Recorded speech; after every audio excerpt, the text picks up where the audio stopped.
That day, in a dorm room at Berkeley, I felt true despair for the first time in my life. "I'm sorry, but if the payment cannot be confirmed, you'll need to vacate by next weekend." As I read the email from the dorm administration office, my hands were trembling. The words on the screen seemed to dance, mocking me. Though it was already past mid-September and the campus was filled with the energy of a new semester, my heart felt as cold as ice. My name is Felicia Lee. Born to a Chinese-American father and a Japanese-American mother, I'm the quintessential model student of Asian American descent. At least, that's how it's been until now. Outside the window, the evening sky was tinted red. A breeze from the San Francisco Bay gently swayed the eucalyptus trees. I could hear the voices of freshmen passing by, laughing and chatting without a care. Their carefree laughter pierced me like needles. 3 weeks ago, I was filled with hope. Acceptance to UC Berkeley with a full scholarship was the reward for 12 years of relentless effort. My parents proudly saw me off at the dorm, and my father, unusually emotional, shed a tear and told me, "You did great." But now, that hope was beginning to crumble. The scholarship check that the university had supposedly sent to my parents. I wanted to believe my father's words. "I'll handle it soon." But my anxiety only grew by the day. I dialed my father's number again. With each ring, I felt my heartbeat quicken. On the 4th ring, my father finally answered. "Felicia? What's up?" His voice didn't carry its usual cheerfulness. "Dad, about the dorm fees." My voice had unintentionally dropped to a whisper. "Oh, that, don't worry. Just wait a little longer." Before my father could continue, I gathered the courage to speak up. "But they're already asking me to leave. If I don't pay by next week."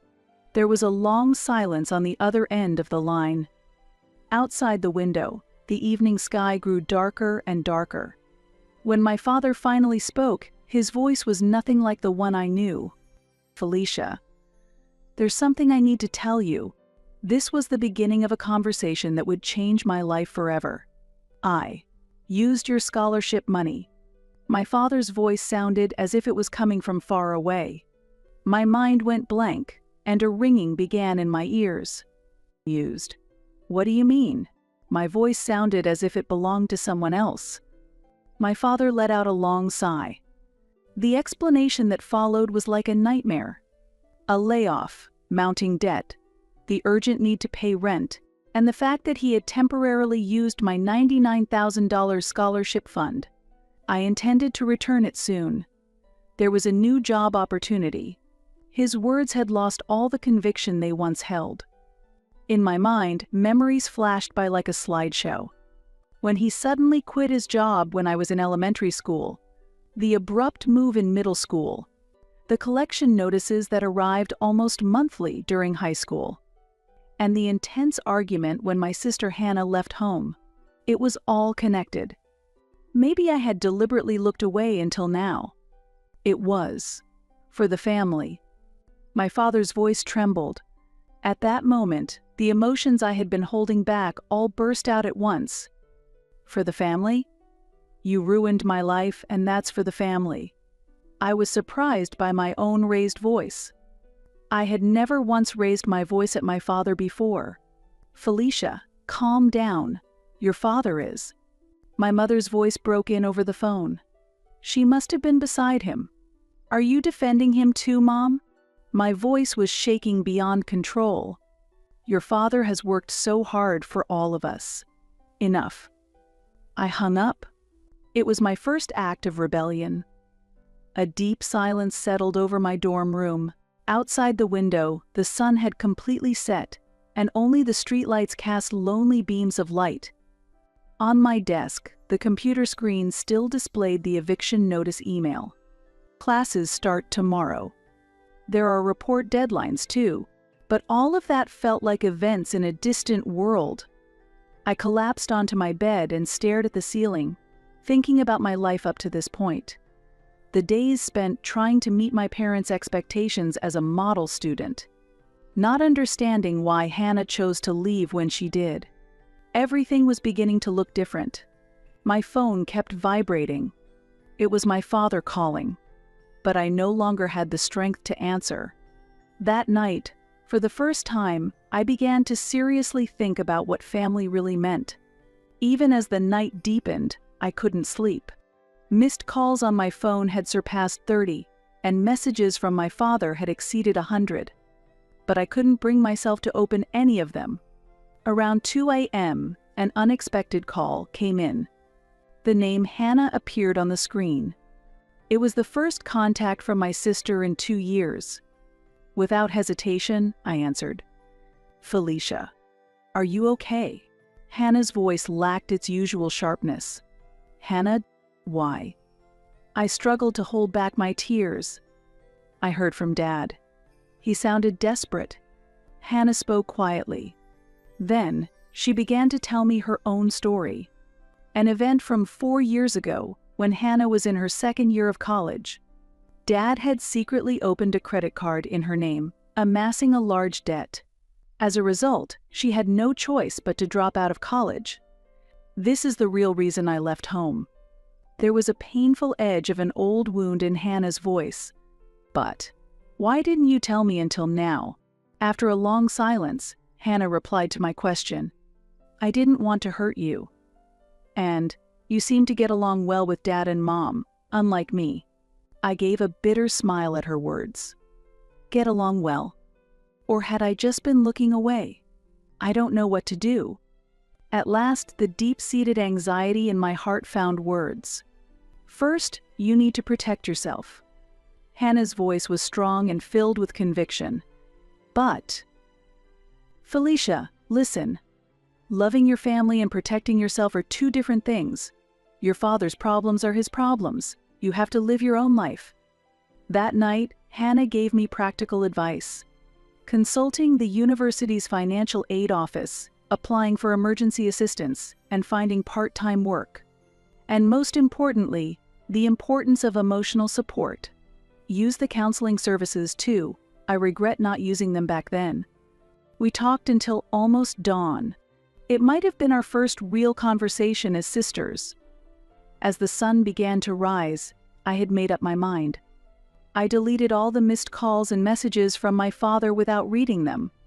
Instead, I began making a list of things to do that day.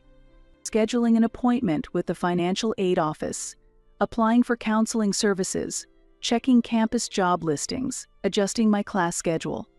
My reflection on the screen looked a little different. Though dark circles shadowed my eyes, there was a new determination in my expression.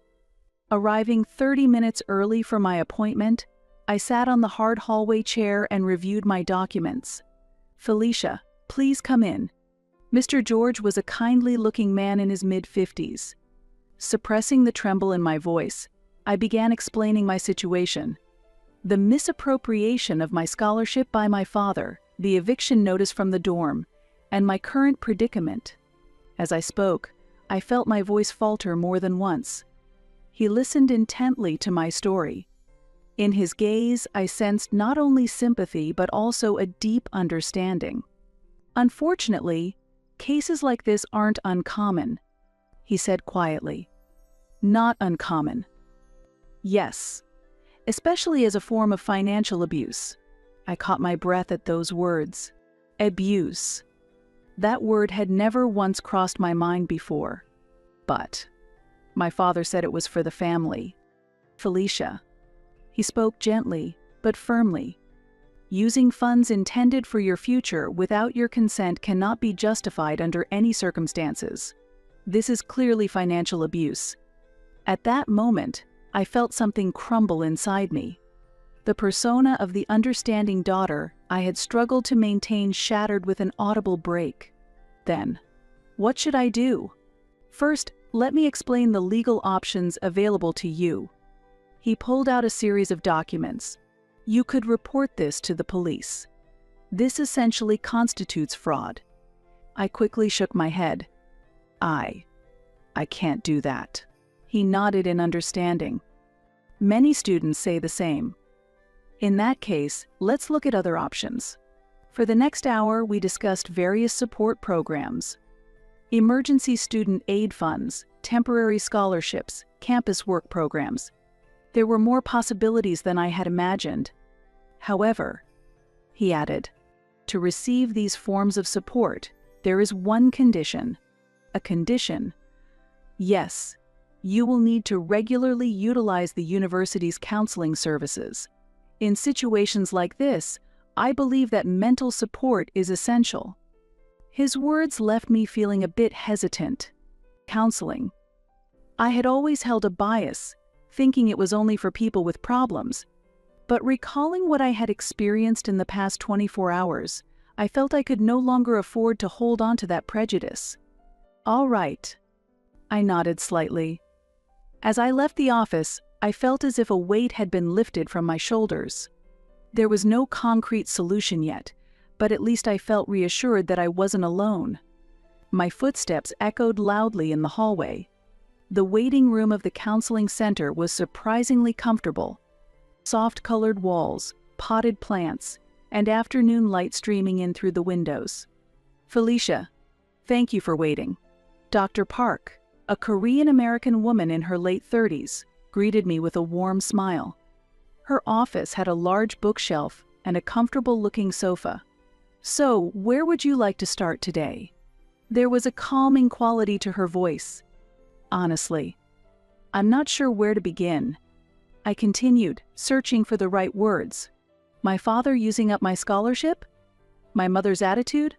Or maybe reconciling with my sister? Let's start with whatever you most want to talk about. I couldn't help but give a small, wry smile at her words. The thing I most wanted to talk about. I realized, in truth, I wasn't entirely sure myself. I'm angry. Unexpected words slipped out of my mouth. At whom? At my father. No, at my mother too. And I took a deep breath. At myself. At yourself as well? Yes, for not realizing it sooner, for not trying to understand Hannah's feelings when she left home. Tears began to trail down my cheeks. Before I knew it, I was speaking nonstop. The discomfort I had felt in my family since I was young, my father's sudden job changes and moves, the growing debts, and how I had tried to convince myself that all of it was normal. You were just trying to protect your family. Dr. Park's gentle voice echoed softly. But in the end, I became an accomplice. By believing my father's lies, I helped create this situation. That's not true. She spoke quietly but firmly. You are a victim. Children don't need to take responsibility for their parents' actions. At those words, I felt something inside me start to crumble. The guilt I had carried for years, the self-blame, and the inexplicable anxiety. I could feel them slowly beginning to take on a different shape. Then, what should I do from now on? One step at a time, you can start reclaiming your life. Dr. Park pointed to the calendar on her desk. First, let's set some specific goals. From that day, my new life began. After doing some research, I found that the campus dining hall was hiring part-time workers, so I immediately went for an interview. I was hired that same day and was asked to start the next day. My first day on the job was more challenging than I had imagined. Starting work at 5 a.m., washing dishes, preparing ingredients, serving customers tasks I wasn't used to. There was hardly a moment to rest until my evening classes. Felicia, could you handle these vegetables too? The kitchen manager, Kelly, gave me instructions kindly even amidst the busyness. At the end of the day, I returned to my dorm completely exhausted.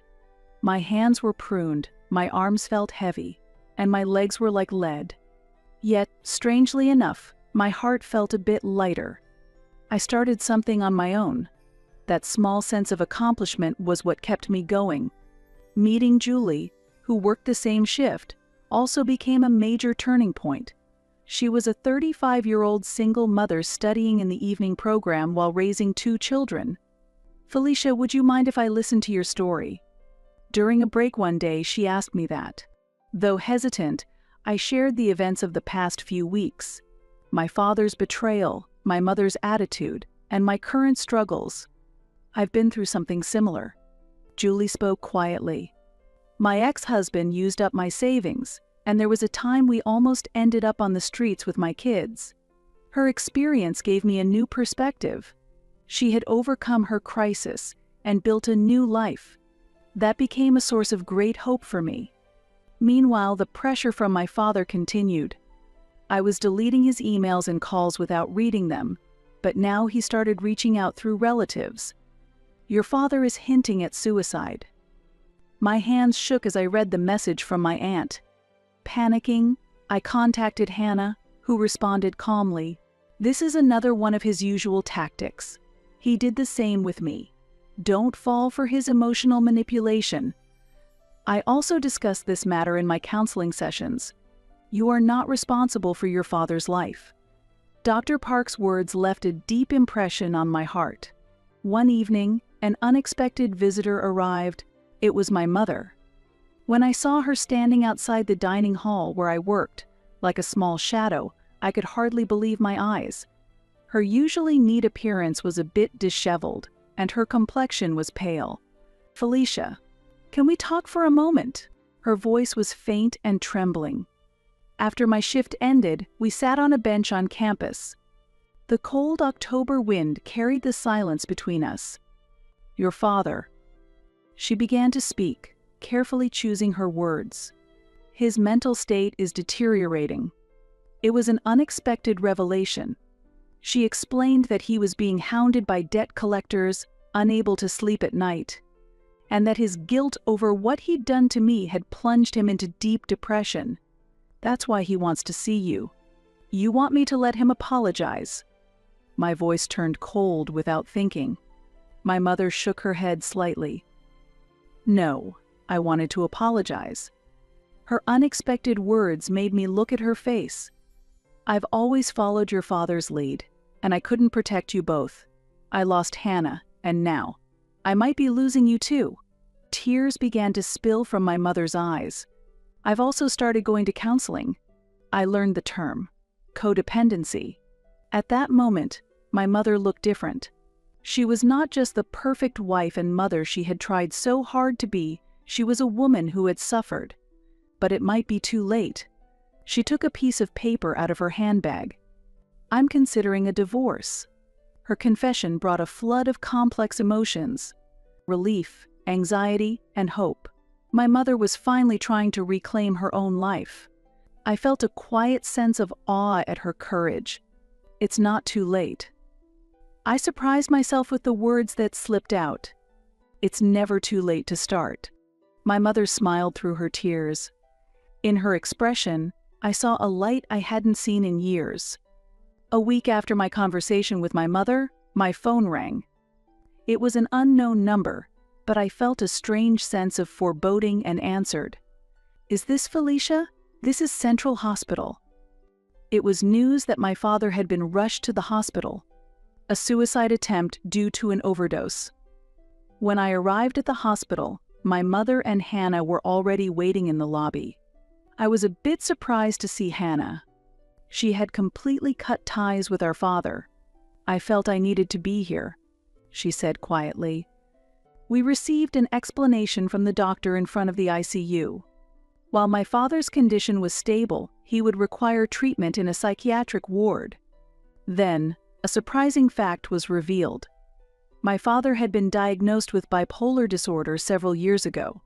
However, he had abandoned treatment and stopped his medication on his own. Why didn't you tell us? When I asked my mother, she answered with a weary expression. Your father told me not to, especially not to tell you both. At that moment, many pieces connected. The sudden job changes, impulsive investments, and extreme mood swings. All of it had been part of his struggle with his illness. But that doesn't excuse it. Hannah's voice was calm. An illness is not a reason to hurt others. We spent a long time discussing everything in the hospital cafeteria. My father's treatment, our future plans, and each of our own lives. Maybe we were all victims, my mother murmured. But that ends here. That night, As I returned to my dorm, I was deep in thought. My father's illness might explain some of his actions, but it is not a reason for me to give up on my own life. In my counseling session the next day, Dr. Park offered a new perspective. Understanding and forgiving are different things, and there's no need to rush either. About a month after my father's hospitalization, my life began to shift little by little. Working at the dining hall had unexpectedly helped me grow. My friendship with Julie has become a great support. Hey Felicia, this weekend, I'm taking the kids to the park for a picnic. Want to join us? Spending weekends with Julie and her family had become part of my routine. Her invitations showed me a new form of family. That afternoon, we had a wonderful time at San Francisco's Golden Gate Park. Julie's children, 8-year-old Anne and 6-year-old Emilio, affectionately called me Auntie Felicia. Raising kids alone must have been tough, right? When I asked, Julie smiled. Yes, but people who aren't related by blood supported me in unexpected ways. I learned that family isn't always about blood ties. Her words deeply resonated with me. My father's treatment was progressing.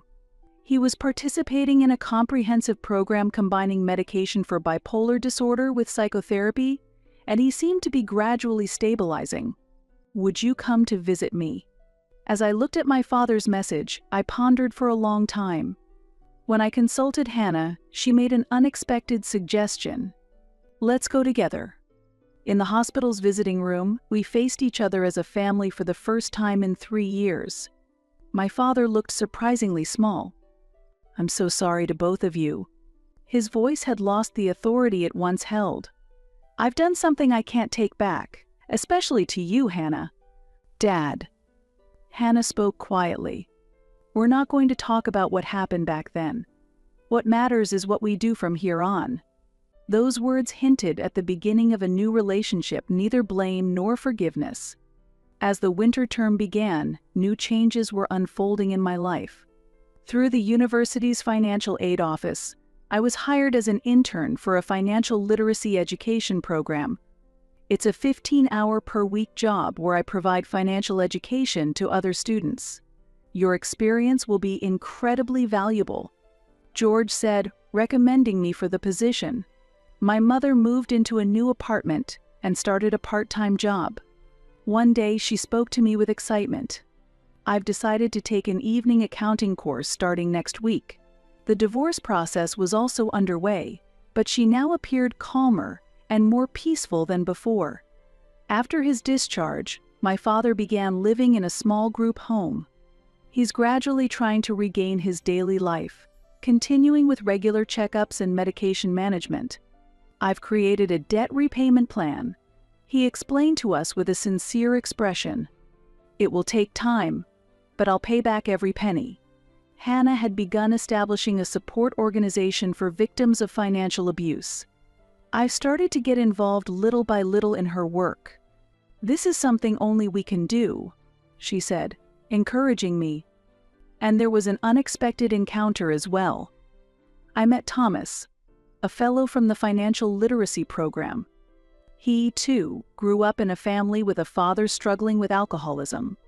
By sharing our experiences, a deep understanding began to form.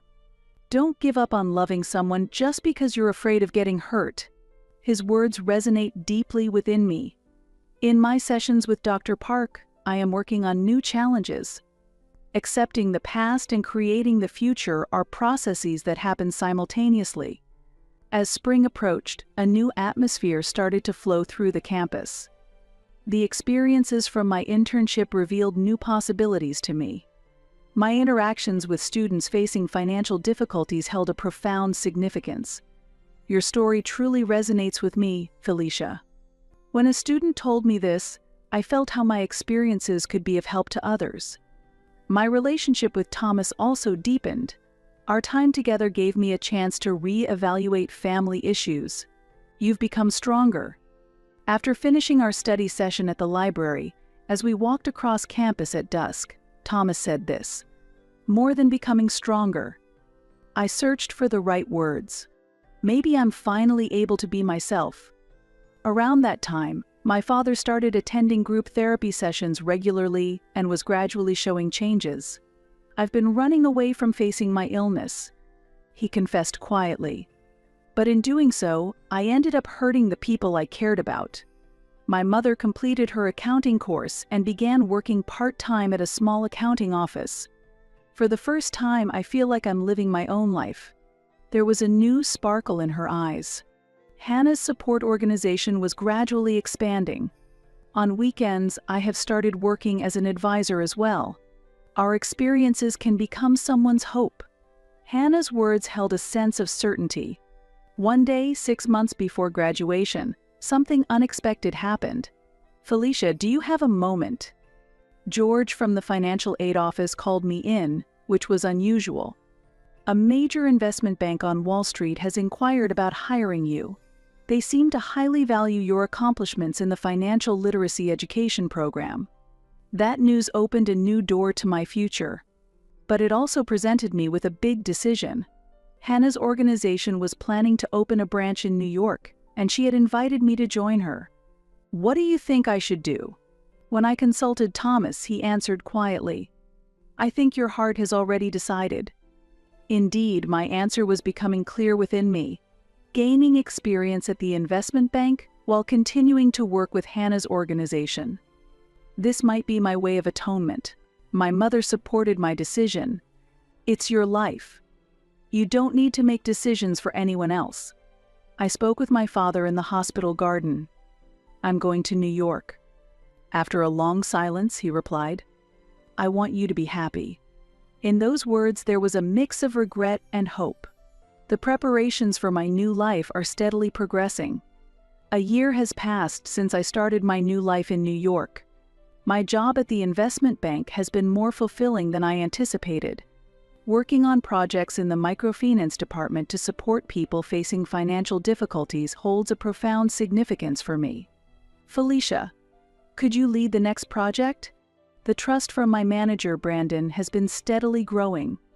On weekends, I continue to volunteer with Hannah's organization.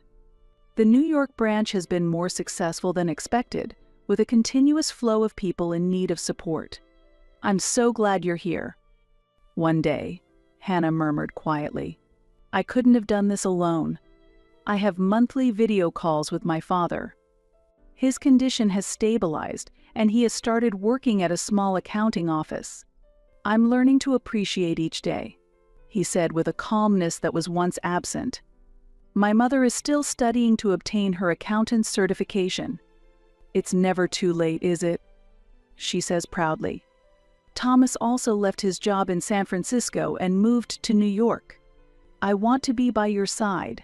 His decision moved me deeply. I regularly have video calls with Julie's children. "Auntie Felicia, we're coming to visit you during summer vacation." I eagerly look forward to that promise. And above all, I have changed.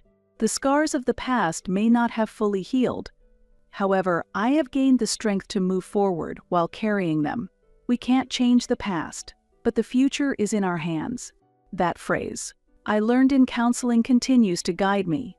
One winter night, I received an unexpected call. "Felicia." My father's voice was calmer than ever.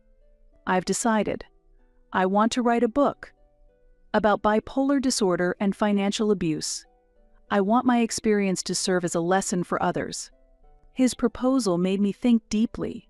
My father's confession hinted at a new possibility. I want to help. The response came naturally to me. Hannah decided to join as well, turning it into a new family project. My mother also agreed to contribute a chapter titled "Liberation from Codependency," sharing her own experiences. "This could be our way of atonement," Hannah said, and I nodded deeply in agreement. Thomas fully supported this plan. I believe that's the true path to recovery. Writing the book brought us new insights. Talking about the past sometimes comes with pain. However, through this process, we found ourselves gradually healing. Family renewal. That became the theme of the book. Afterward, my mother obtained her accountant's certification, and although my father continues with treatment, he is steadily moving forward. I want to live each day with integrity. There was a certain weight to my father's words. Hannah's support organization grew into a nationwide network. This might be our mission, she reflected. As for me, I used my experience at the investment bank to contribute to the development of financial education programs. Thomas and I are planning our wedding for next spring. It will be a small ceremony, but those who matter most to us will be there. A new beginning for our family. When my mother said this, I was able to give her a genuine smile. Life may not go the way we envision, but sometimes those unexpected paths provide the most valuable lessons. Now, snow is quietly falling outside the window. The Manhattan skyline glows softly. This is not the end. It is the beginning of a new story.